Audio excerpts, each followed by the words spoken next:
धर्मराज उसने कहा, हे माधव, आप मुझको एकादशी कार्तिक की व्रता कहिए। कृष्ण भगवान ने कहा, राजना, कार्तिक मास में कृष्ण पक्ष की एकादशी को रमा कहते हैं। इस एकादशी का व्रत करने से समस्त पाप नष्ट हो जाते हैं। इसकी कथा मैं तुम्हारे सामने वर्णन करता हूँ, तो तुम ध्यान देकर श्रवण कीजिए। प्राचीन काल की बात है, एक राजा जिसका नाम मुचकुंद था, वह धर्म राज्य करता था।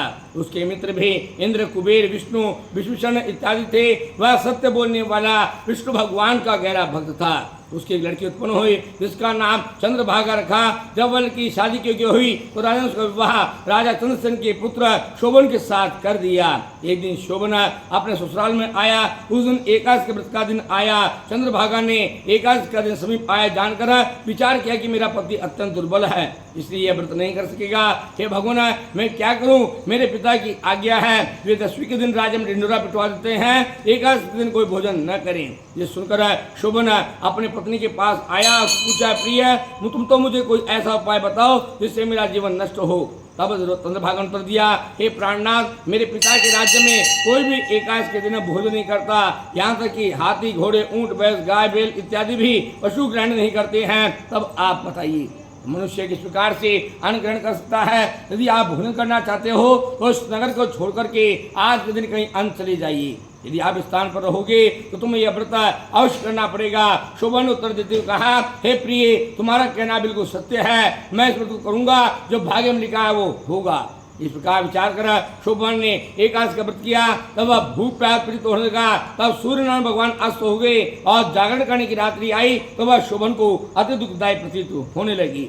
नतीजा यह हुआ, दूसरे दिन प्रातःकाल होने से पूर्व ही शोभन की मृत्यु हो गई। तब राजा ने राज के सम्मान के साथ उसका दाह संस्कार करा दिया। चंद्रभागा को सती होने से पिता ने रोक लिया। वह अपने पिता घर में रहने लगी। रामायण के व्रत के प्रभाव से शोभन को मंदराचल पर्वत पर शत्रुओं से मुक्त एक उत्तम देवनगर प्राप्त हुआ। उस अटारी पर तरह तरह के हीरे, पन्ने, मणि आदि से सुशोभित स्वर्ण के सुंदर खंभे लगे थे। वे उस स्थान पर स्वर्ण के सिंहासन विराजमान हो रहा था। सन्मुख अप्सरा नृत्य कर रही थी। उनके गंधर्व गान पर शोभा वह शोभन उस समय दूसरे इंद्र के समान वह शोभा दे रहा था। एक समय एक सोम शर्मा नाम का ब्राह्मण मुचकुंद नाम का रहने वाला था। तीर्थ यात्रा करते लिए घूमता फिरता उस स्थान पर चला गया। सोम शर्मा ने शोभन को राजा के दमाई जानकर पहचान लिया।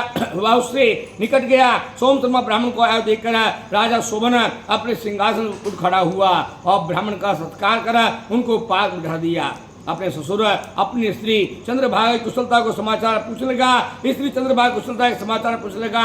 सोम शर्मा ने कहा, राजन, हमारा राज्य और तुम्हारी पत्नी चंद्रभागा दोनों सकुशल है। अब आप मुझको अपना वृतांत सुनाओ, क्योंकि यह सब देखकर बड़ा आश्चर्य हो रहा है कि ऐसा विचित्र और सुंदर नगर न तो मैंने पहले देखा और न कभी सुना।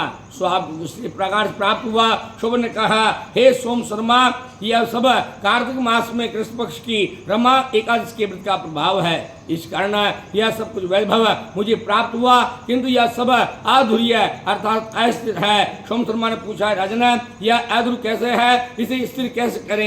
इस बात का पूर्ण रहस्य मुझसे कहो। शोभन ने कहा, ब्राह्मण, मैंने श्रद्धापूर्वक उस व्रत को नहीं किया है, परंतु उसके प्रभाव से मुझे यह नगर प्राप्त हुआ, इसलिए मैं इसे अस्थिर मानता हूँ। यदि तुम इस वृतांत को राजा मुचकुंद की पुत्री अर्थात मेरी पत्नी को जाकर कहोगे तो वह उसे स्थिर बना देगी। सोम शर्मा ने मुचकुंद नगर में आकर यह सारा वृतांत चंद्रभागा को सुनाया।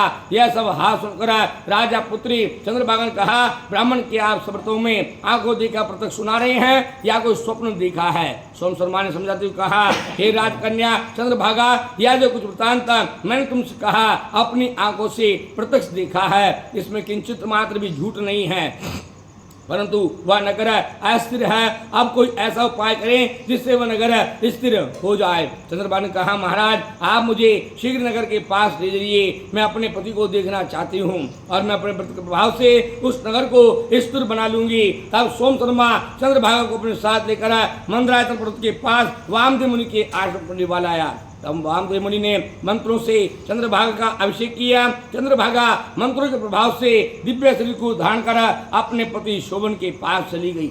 शोभन ने अपने पत्नी को आया देखकर प्रसन्नता पूर्वक अपने सिंहासन पर वाम स्थान बिठाया। चंद्रभागा ने शोभन से कहा, हे प्राणनाथ, अब आप मेरे व्रत के पुण्य प्रभाव को सुनिए। जब मैं अपने पिता घर में 8 वर्ष की आयु की थी, तभी से मैं इस एकादशी का व्रत यथाविधि करती हूँ। उन्हीं व्रत के प्रभाव से यह आपका नगर स्थिर हो जाएगा और समस्त कर्म सुक्त होकर प्रलय काल के अंत तक रहेगा। वह चंद्रभागा दिव्य देह धारण करके अपने पति साथ आनंद से रहने लगी। हे दुष्टर, यह मैंने तुमसे रमा एकादशी का महात्म्य कहा। जो मनुष्य इस एकादशी के व्रत को धारण करते हैं उनके ब्रह्मत्या के पाप नष्ट हो जाते हैं। बोलिए श्री विष्णु भगवान।